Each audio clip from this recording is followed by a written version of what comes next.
culture. Dah pandai buat steam siakap Chinese style. Kamu tengok sini. Woi yo. Ini yang paling enak nih pipi dia guys ya. Habiskan video ni. Go.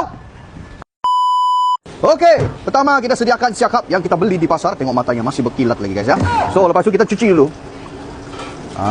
Kita kasih bilas dulu, cuci dulu. Okey. Buang dia punya darah-darah. Okey, yang ini jangan dibuang. Wah, ini enak nih. Coba kamu komen sikit apa nih? Ini. Okey, jadi pastikan dia punya sisik tidak ada ya guys. Kalau steam ikan ni pantang kalau kita ada sisik nih guys ya. Pastikan kasih clear balik. Area-area sini selalu, area sini kan dia punya sisik nih. Nampak? Okey, selepas dicuci guys, biasanya saya akan buangkan lebihan sirip-sirip nih guys ya. Ekor kita buang sikit. Disebabkan ikan ni terlampau besar, tempat steamer saya agak kecil, jadi kita bahagi dua lah terpaksa. Okey, sudah kita potong bersih sudah, kita letak sedikit garam guys. Kasih dia ada rasa sikit base.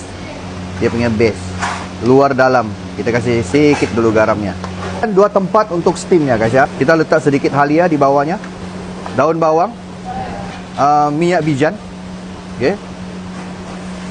Masukkan kita punya ikan guys begini. Okey, setelah air sudah mendidih guys ya, kita kecilkan dulu. Kita keluarkan.